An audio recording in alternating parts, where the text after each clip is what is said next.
Kingdoms both near and distant are observing our every move, having invested significant effort into shaping our reputation. A decision must be made within the next hour. Should you neglect this, you will come to lament the very title of my son.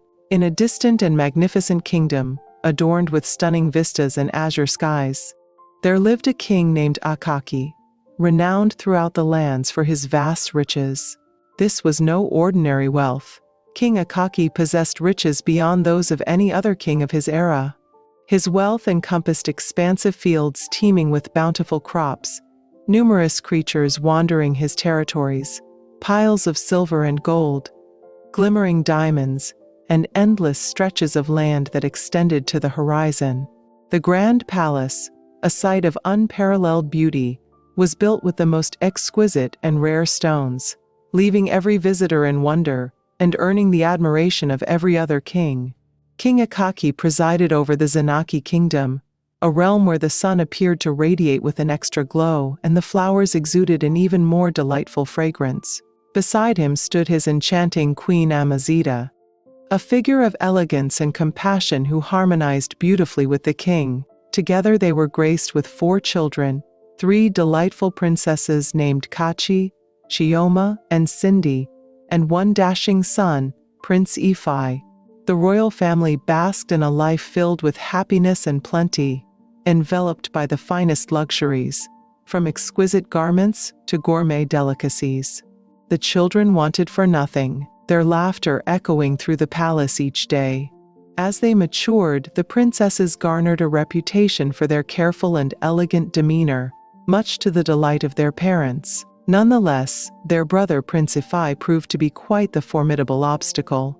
As the sole son and heir to the throne, he was indulged to an extraordinary degree, particularly by Queen Amazita. She held a gentle affection for him, and seldom pointed out his errors, frequently remarking to let him be. He's just a boy, and will undoubtedly improve as he matures. However, this leniency proved to be of no assistance to Prince Ifi.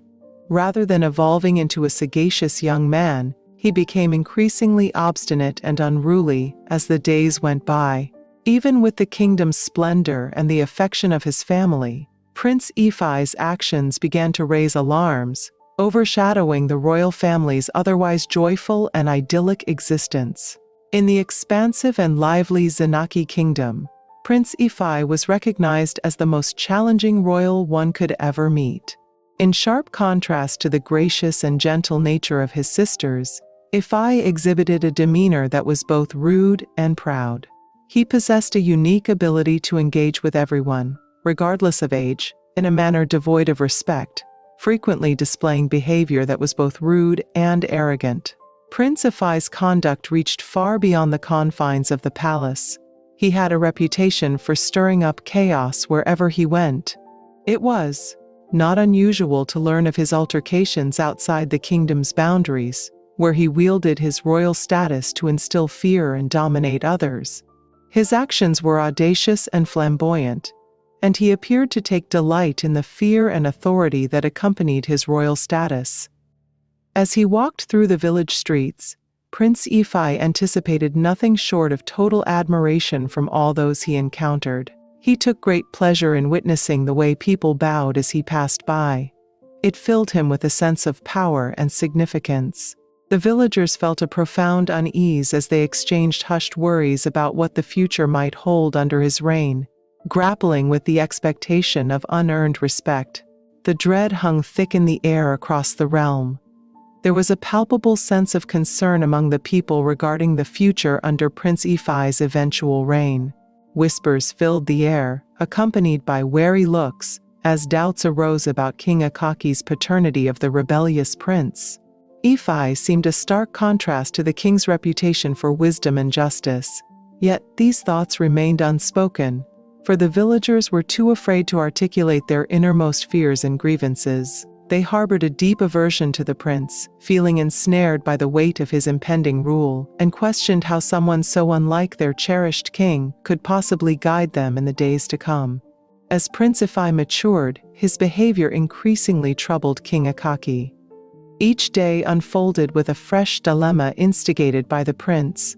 Whether it was showing disrespect to an elder, or ordering the guards to unfairly penalize the villagers, his actions were quite unexpected for someone destined for the throne, causing the king considerable distress. King Akaki often found himself deep in thought, contemplating the reasons behind his son's reckless and irresponsible behavior. It appeared that each day was marked by a new wave of chaos or issues ignited by Ifi. The monarch's spirit weighed down, dreading the fate of the realm should it fall into his heir's grasp. These thoughts haunted him through the night, as he imagined a future where the peace and prosperity of the Zenaki kingdom fell apart due to inadequate leadership. Resolved to avert a bleak destiny, King Akaki understood that prompt action was essential. The prospect of his cherished realm descending into chaos, or worse, being lost to poor governance, drove him to seek a remedy for his son's unruly behavior. The king began to ponder different strategies and seek advice, aiming to steer Prince Ifi towards becoming a responsible and wise ruler, capable of preserving the legacy of the Zenaki kingdom.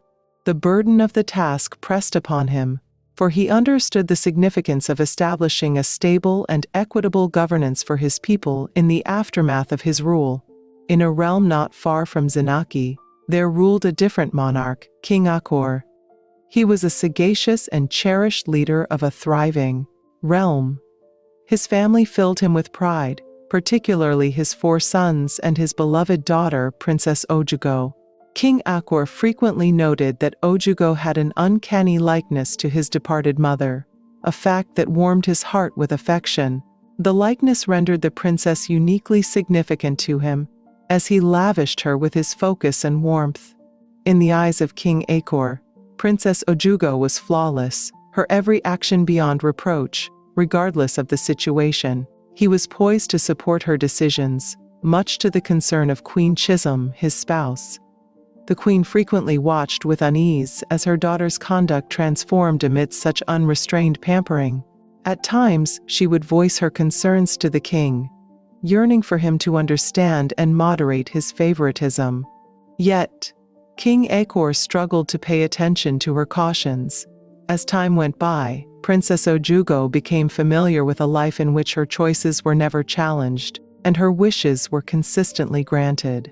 Her words frequently possessed a biting quality that hurt those in her vicinity, and she showed little regard for the emotions of others, including her maids, who perpetually struggled to satisfy her lofty and unpredictable expectations. The princess was easily provoked, her voice often escalating into sharp orders and impractical requests. The whispers of her conduct echoed through the village, and before long, all had learnt to keep their distance from her. The villagers were gripped by a profound discomfort, for in their view, the king's failure to recognize his daughter's misdeeds permitted her to unleash chaos without facing any repercussions. In soft whispers, they mourned her squandered promise, referring to her as a lost beauty. A young woman of striking beauty, yet lacking the elegance and poise expected of her position. The whispers lingered in the air, unspoken yet palpable, as none had the courage to voice their dissent against her, haunted by the shadow of the king's influence. The realm observed with concern and powerlessness as Princess Ojugo's behavior became more commanding and tumultuous, overshadowing the tranquility of the once serene kingdom. In the realm of Zenaki, King Akaki found himself increasingly distressed by the wild antics of his son. He understood that it was essential to take bold steps to assist Prince Ifi in growing up and embracing responsibility. After considerable reflection, the king arrived at the decision that marriage could be the sole remedy. Despite being in his mid-20 seconds, King Akaki thought that the weight of marriage might temper Prince Ifi's reckless behavior and foster a sense of maturity within him. With this thought in mind, King Akaki confided in Queen Amazita, who too was increasingly worried about their son's future. She concurred completely, wishing that a shift in his circumstances could lead to a transformation in his nature. Thrilled by their consensus on this plan, they chose to bring it up with Prince Ifi. Yet when they shared this concept with the prince, his response was quite different from their expectations. Moreover, he remarked, his tone laced with a hint of mischief. "I have no desire to enter into marriage. I'm not ready to commit just yet, and I'll make that choice on my own terms." His words cut through the air, laced with fury. King Akaki maintained his composure, standing resolute against his son's emotional eruption. "I didn't summon you here to bicker with me or to listen to your timeline for readiness," he responded. "I reached out to share my decision, and it stands firm. It's straightforward. If you choose not to marry and disregard my wishes, I will sever all ties to my possessions. You will begin to understand the essence of responsibility by entering into marriage and subsequently engaging in the management of the kingdom's affairs. It's about time you took on some responsibility." Prince Ifi became quiet, understanding the gravity of his father's statement. He understood his father too intimately to question his determination.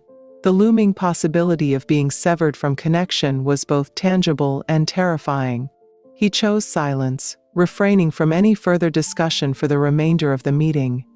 King Akaki took his son's silence as agreement and promptly started organizing the search for an appropriate bride for the prince. The wheels began to turn, and the kingdom held its breath, eager to witness whether this new chapter would truly reshape the wayward prince into the responsible king he was destined to become.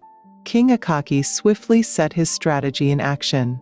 He called upon the town crier at the break of dawn, directing him to announce the news across the realm. All the maidens were to ready themselves, for in 2 market days, Prince Ifi would select his bride. Queen Amazita found herself somewhat dissatisfied with this arrangement. She had envisioned her son marrying into a royal lineage, someone well-versed in the intricacies of court life. Nevertheless, the monarch stood resolute in his choice. He held the conviction that selecting a bride from the ranks of commoners would impart a lesson in humility to the prince and potentially temper his stern disposition. The announcement ignited a wave of enthusiasm across the village, particularly among the young women. Even with Prince Ifi's notorious reputation for being challenging and ill-tempered, the allure of ascending to the role of queen in such a rich and flourishing kingdom was simply too tempting to resist. What does it matter if the prince is in a foul mood? The young women conversed animatedly as they made their way to the stream on the day of the proclamation. The air was thick with anticipation. "Envision the possibility of him selecting me. Our family's life is about to transform in ways we can't yet imagine. We shall overcome all challenges from this point forward. The wealth of our king is truly remarkable. What leads you to believe he would select you?" A different girl would jest, igniting a wave of laughter within the circle. Their playful exchanges and joyous laughter filled the air as they splashed water at one another, their spirits soaring with excitement. The allure of breaking free from a life of modesty to ascend to the throne eclipsed any worries regarding the prince's nature. A fleeting moment of joy and hope blossomed for the maidens in the kingdom, who envisioned a brighter future not only for themselves but also for their families. The village buzzed with excitement, each person filled with anticipation for the moment the prince would reveal his choice. Intrigued and eager to see who might capture the attention of royalty, the long-awaited day finally dawned, and the palace radiated with a celebratory spirit. King Akaki had sent out invitations across the realm, gathering a remarkable assembly of royalty and esteemed guests to partake in the momentous event of his only son's marriage selection. The event was orchestrated with grandeur, showcasing the significance of the occasion to the king. The esteemed guests of royalty settled into their lavishly adorned seats, their faces reflecting a blend of intrigue and delight. Though a few harbored private reservations about King Akaki's choice to forego a bride from a royal lineage, considering his considerable wealth and prominence, they chose to remain silent about their concerns. Among the guests were King Akor and his family, including the enchanting Princess Ojugo, who sat beside her mother, both dressed in exquisite attire, enhancing the allure of the occasion. As the ceremony commenced, Prince Ifi, adorned in exquisite royal attire, positioned himself between his parents. One by one, elegantly attired maidens approached him, each executing a dance meant to win his affection. If a maiden failed to captivate the prince, she gracefully departed, making way for the next hopeful to seek her fortune. The audience was entranced by the performances, each maiden gracefully swaying and dancing to the mesmerizing rhythms, their movements a stunning spectacle. From their perspective, Queen Chisholm leaned in to Princess Ojugo, softly encouraging her to seize this moment to reflect on her own path ahead. It's time to consider the idea of marriage. Your presence is increasingly unwelcome in our realm. This is a wonderful chance for you to discover a charming prince to wed. Take a moment to observe your surroundings and ensure you engage with others. If that's the case, we'll take it upon ourselves to arrange your marriage. The princess is profoundly troubled by this. She valued her life of comfort and the affection of her father, yet sensed that her mother was attempting to distance herself, a feeling that left her feeling unappreciated and misinterpreted. Once more, her mother's voice broke through her thoughts. Gaze in that direction. Behold that dashing prince. He has been gazing at you intently. Maybe someone has already noticed. You, her mother said, attempting to highlight a possible suitor. Frustrated by her mother's relentless advice, Princess Ojugo rose suddenly and made her way to a secluded spot in the strange palace, yearning for some peace. She yearned for a quiet corner, a refuge from her mother's incessant murmurs and the thrumming chaos of the crowd, until the event finally drew to a close. As she traversed the opulent halls of the palace, her thoughts swirled with a tempest of feelings, torn between the weight of royal obligations and her yearning for autonomy. The magnificent festivities in the palace of Zenaki came to an end with an unforeseen turn of events. Prince Ifai remained unwed, even with a procession of eager maidens vying for his affection. He proclaimed that none fulfilled his expectations, resulting in profound frustration for his father, King Akaki. The king, a mix of embarrassment and anger swirling within him, called for the prince to join him in his private chambers for a serious discussion. "We talked about this, Ifai," the king declared, his eyes blazing with intensity. "You were aware of this event and chose not to voice any concerns at that time. But father, I never truly consented to select a bride today," Prince Ifai retorted, striving to uphold his stance. "It was entirely your creation." The king's voice rose in volume, his tone resolute and authoritative. "Hear me, young man. You will not succeed in making a mockery of me or the esteemed guests present at today's gathering. You must return to the world outside, select a partner without delay, or I shall sever our ties. Are you aware of the seriousness of what you've done? Kingdoms both near and distant are observing our every move, having invested significant effort in shaping our reputation. You have 60 minutes to reach a conclusion. Should you neglect this, you will come to regret the very title of being my son." With a fierce determination, King Akaki burst from the chamber, his fury palpable.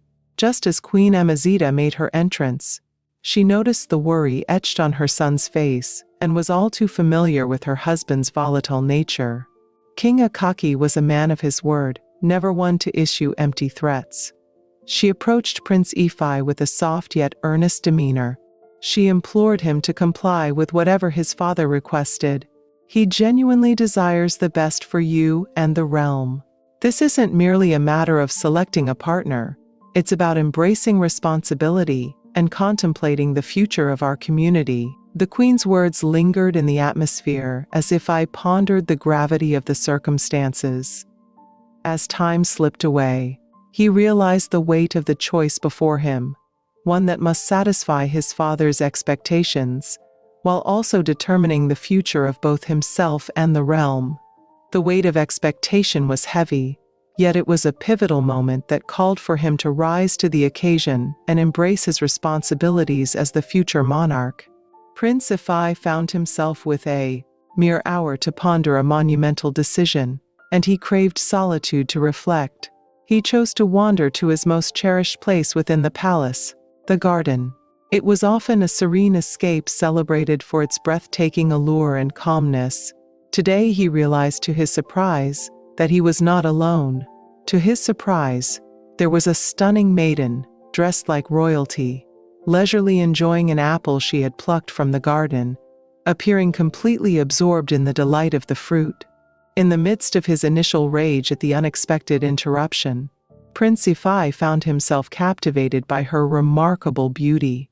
He pondered her identity and the purpose of her presence in his secluded haven. The palace staff and guests all understood that this garden served as his sanctuary, a space where no one dared to tread without his consent. As he neared her with purposeful steps, his intrigue shifted to annoyance.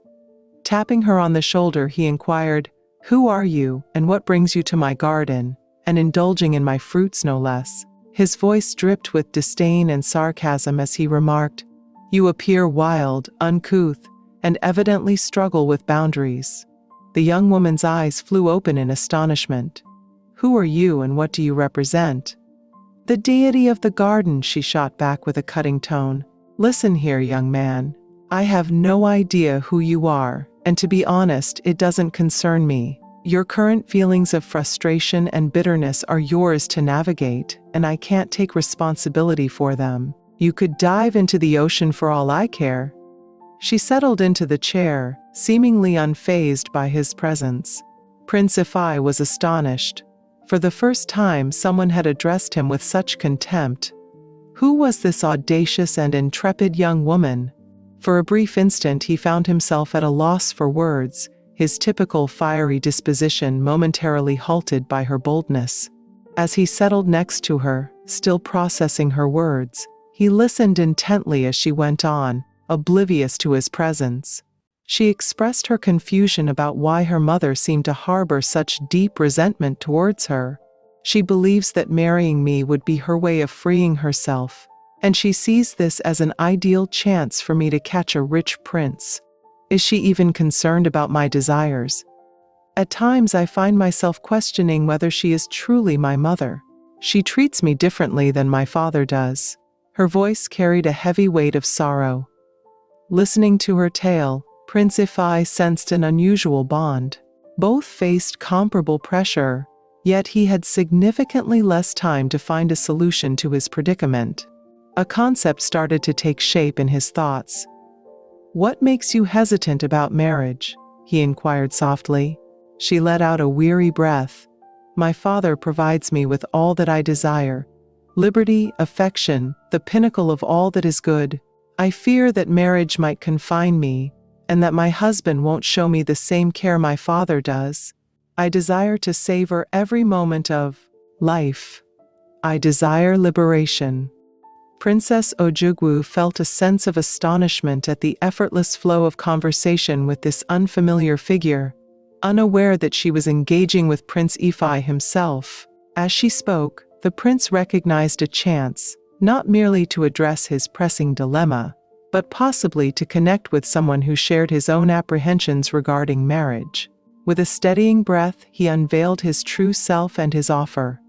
"I am Prince Ifai, the offspring of King Akaki, and I have a mere hour to select a bride, or I shall face disownment by my father.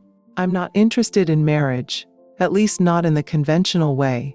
However, hear me out.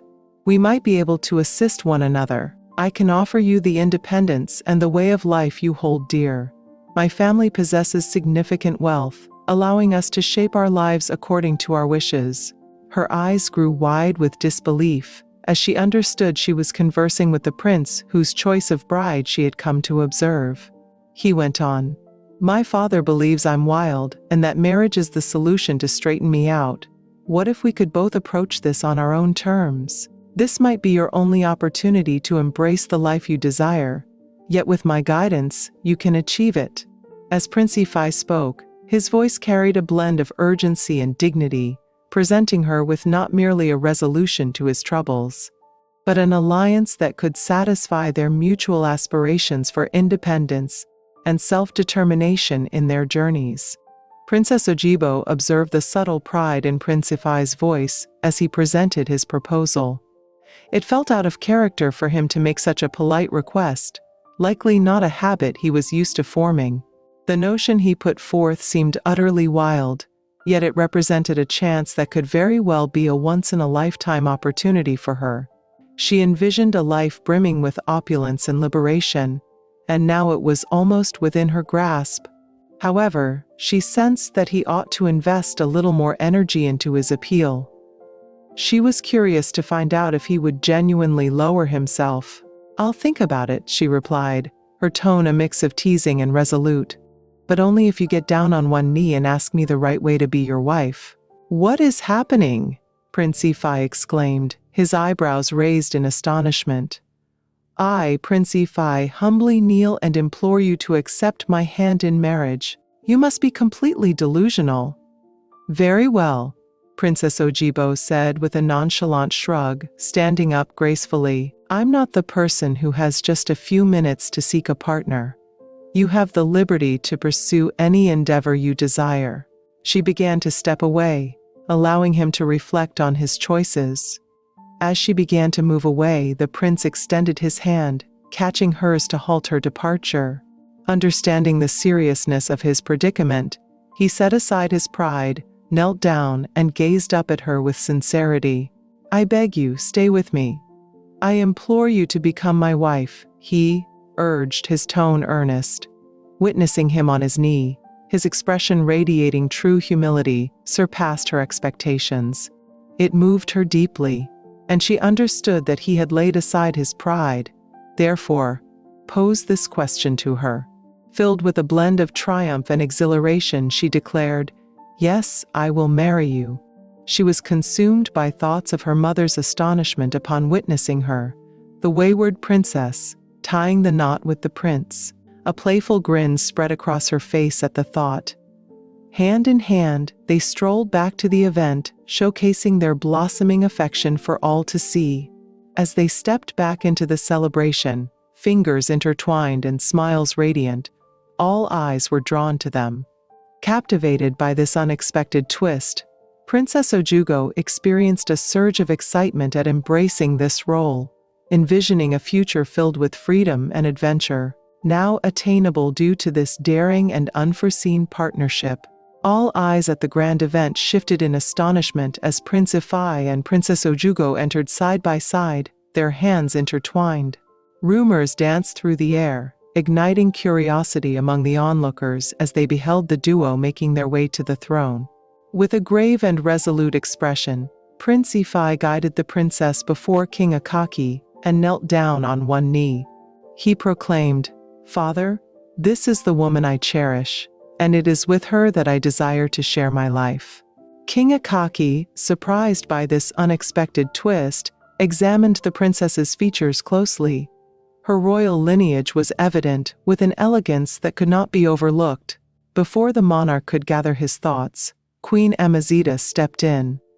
"If he favors her, my king, let us champion their bond. It's preferable to the option of him remaining unmarried altogether. We might spare ourselves from disgrace." The queen's words resonated deeply with King Akaki. Weary from the persistent struggle with his son, yet still filled with uncertainty, he established his terms resolutely. "Listen closely, young man. If you choose to marry her, understand that there is no going back. If you choose to part ways, you will lose all that I have given you." The gravity of his father's words settled like a heavy cloak on Prince Ephi. Yet he nodded in acquiescence. The depth of his commitment was unmistakable in his gaze. King Akaki then turned to Princess Ojugo and inquired with great courtesy, "Do you genuinely love my son?" With a self-assured grin, she answered, "Yes, I do." The king nodded in agreement, saying, "Very well. We should connect with your parents to ensure we have their insights before moving forward." While the audience reveled in the vibrant displays of multiple dance troupes, the two families withdrew to King Akaki's chambers for a confidential conversation. The queens, Amazita and Chizu, radiated excitement. Yet, King Akor hesitated, leaning in to his daughter. "Are you certain you wish to proceed with this?" "Indeed, father. I wish to wed Prince Ojugo," I assured him. The exchange was succinct, and after some coaxing from Queen Chizu, King Akor hesitantly agreed. Shortly thereafter, the bride price was settled. showcasing a stunning collection of silver, gold, diamonds, and precious gems. The princess's parents were filled with joy, not only due to the riches they gained, but also because their daughter's union with Prince Ifi raised their standing as in-laws to the esteemed King Akaki of the Zenaki. They could never have foreseen that Princess Ojugo would bestow upon them such incredible fortune and joy. The wedding ceremony unfolded in splendid fashion, and as the vows were spoken, the village maidens, who had once dreamed of being selected, observed with a blend of admiration and sorrow. Their aspirations of grandeur shattered as they made their way back to their abodes. The union of Prince Ifi and Princess Ojugo heralded a fresh chapter, not only for the couple but also for their families and kingdoms. It was a celebration of a partnership that had emerged unexpectedly, yet it held the promise of intertwining their futures with joy and prosperity. Prince Ifi had never met anyone quite like his wife, Princess Ojugo. She exhibited a strong sense of autonomy, entirely focused on her own wants and indulgences. Her universe was centered on the newest trends, dazzling gems, and exhilarating escapades. She appeared to be at her most joyful while scheming their next extraordinary getaway, immersing herself in maps and travel guides to uncover the most stunning locations. Faithful to her intentions, all she desired from existence was the liberty to indulge in its pleasures, a longing that was now completely attainable. Initially, this setup was perfectly agreeable to Prince Ifi.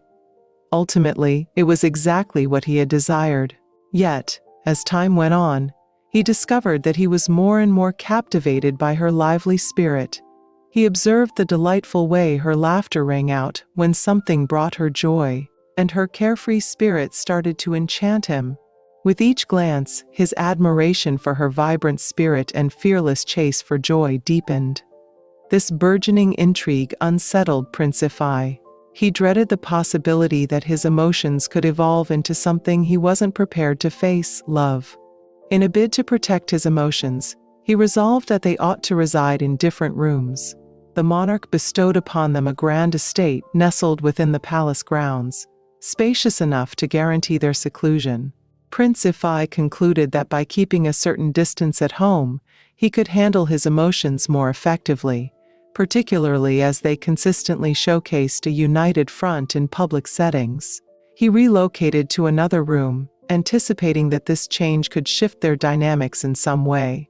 Nevertheless, Princess Rodrigo appeared completely unbothered by this shift. Her aloofness only deepened his fascination with her. Even with his attempts to maintain separation, thoughts of her consumed him. More than before, captivated by her fierce independence and the enigma of her inner self, this unforeseen fascination added a layer of excitement to each day as Prince Ifi navigated the intricate joys and challenges of being wed to a woman as determined and confident as Prince Rodrigo. Prince Ifi and Princess Rodrigo coexisted in a manner reminiscent of roommates rather than that of a traditional married couple. Princess Rodrigo reveled in her enchanting existence, brimming with thrill and elegance, while Prince Ifi grappled with his intensifying emotions for her, doing everything he could to conceal them. He was a noble figure who took great pride in adhering to the established norms, yet he found it difficult to acknowledge that his emotions felt out of place. Several months after tying the knot, a momentous event was approaching. King Akaki was on the verge of marking his 60th birthday. The celebration was orchestrated with remarkable splendor, a 3-day extravaganza that assured an abundance of joy and magnificence. The Grand Palace, with its expansive mansions, was well equipped to host the many royals journeying from far-off realms to partake in the celebrations. Princess Rodrigo was especially excited about the event. She enthusiastically reached out to the most talented designers and beauticians to guarantee she appeared at her very best. She relished every opportunity to dazzle and reveal her allure to the universe. Amidst the flurry of activity within the palace, a palpable excitement filled the air as all awaited the magnificent occasion. On the eve of the grand celebrations, Prince Ifi and Princess Rodrigo shared a dinner, their conversation filled with anticipation. During their meal, Princess Rodrigo, brimming with enthusiasm, suddenly declared, "I've relished life and freedom just as I desired this past month, and now I believe I want to discover what love truly feels like." Prince Ifai nearly sputtered on his meal. "What do you mean? With whom?" he stammered, incredulity tinting his voice. "It seems that our personal lives are really not for public scrutiny, wouldn't you agree? Let's not forget our agreement to give each other space, and I won't inquire about the women in your life. Are you suggesting that I'm unaware?" She snapped back with intensity. The prince sneered, a tumult of rage and sorrow swirling within him. He muttered under his breath, clearly frustrated, as he stood up abruptly and walked away from the table. His heart seemed to shatter into fragments. Now she was openly contemplating the possibility of loving another, and it was more than he could endure. Since tying the knot with Rodrigo, the king and queen observed a remarkable transformation in Prince Ifai. He appeared more composed, exhibiting a greater sense of maturity, and he wasn't stirring up trouble as frequently as before. They couldn't help but observe the way he gazed at his wife during public appearances. It was evident to them that he was profoundly in love with her.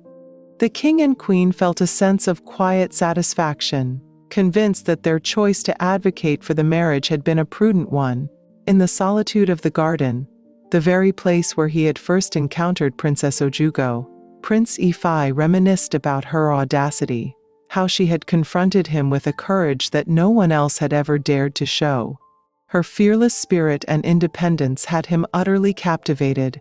As he lingered in that moment, he made a decision to release his pride and openly share his genuine emotions with her. The choice weighed heavily on him, yet he understood it was the moment to lay bare his emotions. The following day emerged radiant and pristine. The atmosphere buzzed with anticipation for the magnificent birthday festivities of King Akaki. Princess Ojugo donned an exquisitely stunning dress that captivated everyone around her. Upon laying eyes on her, Prince Ifai was utterly captivated. He was captivated by her breathtaking beauty. As he looked at her, a profound sense of sorrow enveloped him. He fretted that today could be the day she discovered another to cherish. Resolute in his intent, he made the choice to observe her attentively during the entire event. As the celebrations began, it was immediately clear that Princess Ojugo was the highlight of the night. Numerous young princes, captivated by her allure and grace, competed for her favor, yearning for the opportunity to share a dance with her. Among them, she selected the most dashing prince to dance with, feeling a flicker of intrigue that she hoped would evolve into the enchanting experience of love she yearned to explore. From afar, Prince Ifai observed their graceful movements as they twirled in unison. Envy and rage surged within him as he observed the other prince's gaze fixed on Ojugo, brimming with admiration and longing. The intensity of that gaze, that exchange, overwhelmed Ifai completely. Overwhelmed by his emotions, he confidently stepped onto the dance floor, breaking the moment and drawing Ojugo into a dance as if it were simply another highlight of the festivities. "What do you believe you are up to?" Ojugo inquired, catching her off guard with his unexpected presence. "I ought to be the one posing that question to you, Prince Ifai," I replied with a cutting tone. "It is important for you to honor me as your partner in this marriage." "Did you notice how intensely he was looking at you, filled with desire? But what I choose to do with him is not your concern," she retorted. "You're aware of the way we tied the knot. I stay out of your dealings with other women, and honestly, they don't concern me at all. I wish to find joy." With that, she made her way back to the young prince, who embraced her warmly, and together they continued their dance. Overwhelmed by a blend of frustration and powerlessness, Prince Ifai found himself torn. He wished to avoid a public uproar, yet the sight of his wife openly flirting was unbearable. Feeling a surge of frustration and anger, he departed from the celebration prematurely and made his way back to their grand mansion. Upon returning home, He settled into a chair and poured himself a glass of wine, seeking solace for his jangled nerves. As he sipped, a sense of unease washed over him as he awaited Ojugo's return. His mind surged with ominous reflections. If she lingered too long or didn't come back at all, he worried he might take extreme measures against the prince who had won her affection. His heart throbbed with a whirlwind of feelings as he awaited her return. Caught in the tension of his deepening affection for her and the heartache of witnessing her with someone else. Once the celebrations had faded into the night, Princess Ojugo and her newfound companion, Prince Dyke, discovered a quiet corner to converse beneath the twinkling stars. They engaged in conversation well into the night, relishing each other's presence thoroughly. As the evening progressed, they decided to bid farewell and reconvene the next day. In the meantime, Prince Ifai remained awake, anticipating her arrival. He was thoroughly inebriated and grappling with his emotions. As Princess Ojugo made her long-awaited return, she glided past him in silence, her destination clear, her room. Ifai was left with a surge of invincibility and an intense heat coursing through him, stronger than ever. He held himself responsible for consenting to the marriage from the very beginning. He never expected that he could genuinely fall in love with her. Worn out and feeling the weight of the world, Ifai finally succumbed to slumber on the couch in the living room. The following morning, a sudden forceful knock at the door roused him from his sleep. He tripped forward and caught sight of a palace guard he didn't know, clutching a package and a note. He swiftly gathered them, shut the door, and settled in to read the note in solitude. The message was from Prince Dyke. "Last night was unlike anything I've ever experienced with you. I longed for you to stay forever. It would bring me great joy if you would grant me the pleasure of riding together before the sun bids us farewell. Let's gather in the garden as you proposed. I delivered some treats along with this note to brighten your day. Adoration, Prince Dyke." Ifai was seething with rage. He exclaimed in astonishment as the note fell from his grasp. His spouse was planning to rendezvous with another man in the very garden that belonged to him. Fuming, he swiftly prepared himself, climbed onto his horse, and galloped to the garden to face the issue directly. Upon his arrival, he discovered that Prince Dyke was already present, waiting patiently. The image of him perched there with an air of ownership only deepened Ifai's frustration. Without a moment's pause, Ifai sprang from his horse and rushed at Dyke, unleashing a flurry of punches. He overpowered Dyke with ease, swiftly bringing him down to the ground, where he gasped for air. "How could you dare to flirt with my wife?" Ifai shouted, unleashing a flurry of punches. The disturbance drew the gaze of the palace guards, who swiftly approached and separated the two individuals. As Ifai prepared to exit the garden, a surge of anger coursing through him, he caught sight of Ojugo standing there, her eyes brimming with tears, stunned by the brutality she had just observed. He attempted to draw her along, yet she stood her ground. In a fleeting moment of urgency, he hoisted her onto his steed and galloped back to the palace with her. Prince Dyke, feeling isolated and perplexed, came to the unsettling realization that he had been inadvertently entangled in a complex predicament. He was unaware that Ojugo had a spouse. Overwhelmed by a sense of betrayal and fury, he collected his things and exited the palace, resolute in his decision to escape the chaos that had ensnared him. Upon arriving at the mansion, Princess Ojugo elegantly dismounted from the horse and confidently strode into the living room. She remained there, seething, anticipating Prince Ifai's entrance. Upon his arrival, she faced him directly. "And what was that trick you pulled out there?" she asked, her voice laced with anger. "What was the reason for putting me in such an awkward position?" "I only wanted to save you," Ifai replied with sincerity. "That person isn't the one for you. He is unable to provide you with the genuine affection you truly merit. He would simply take advantage of you and then shatter your heart. Do you not notice the speed at which he's moving? And who are you to make that judgment?" she retorted. Her voice crackled with fury. "Are you truly aware of what love means? Have you ever experienced the depths of true love? Just when I believe I've discovered someone genuine, you swoop in and spoil it all." Her voice trembled as she pressed on. "We vowed to keep our paths separate. It seems the moment has come for you to reveal the truth to the king and queen. I can no longer maintain the facade of happiness. I am not. I'm weary of the insincere grins, of feigning affection for you when you don't even acknowledge my presence. I find myself unable to possess you, yet you seem to wish for me to remain unattached to anyone else. How much further into despair do you wish for me to descend?" The prince was momentarily stunned by her words, but as their meaning settled within him, he stepped forward, bridging the distance that separated them. He wrapped her in a warm, tight embrace. "I love you," he murmured softly, his breath warm against her ear. "From the moment our paths crossed, a transformation occurred within me, and my affection for you has only deepened with each passing day. I believed you didn't care for me, and I've been mustering the bravery to express my feelings. I simply found it difficult to express. When I caught sight of you with him, a wave of panic washed over me, fearing he could steal you from my grasp. The weight of it was unbearable." He hesitated for a moment before repeating, "I love you, Princess Ojugu." Ojugu embraced him fiercely, the aroma of his being both known and soothing. Deep down, she had been nurturing intense emotions for him as well. She had observed the way he occasionally gazed at her.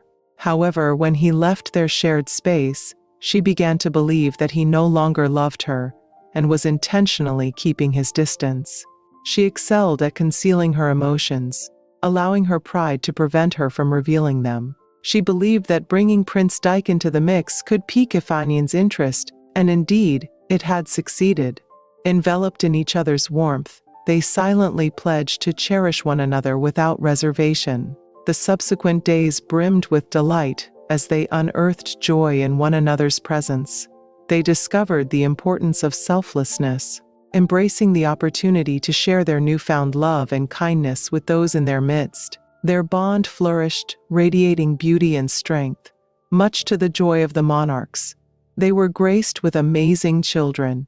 When Prince Ifanian ascended to the throne and Princess Ojugu took her place as queen, they governed the kingdom with profound affection, upholding the cherished legacy of their parents. In the midst of an unanticipated arrangement, their tale unfolded as a genuine love story, revealing to both themselves and those around them the profound impact of empathy and connection. Hello, friends. We've reached the conclusion of this tale, and I truly appreciate your support throughout this incredible journey. I trust you found it as delightful as I found the process of creating it. I invite you to share your insights in the comments below. If you haven't subscribed to my channel yet, I kindly urge you not to skip this video without hitting that subscribe button and turning on the notification bell, so you can be alerted whenever we share a new story. We invite you to join us in expanding our community, and I look forward to sharing our next story with you. Farewell.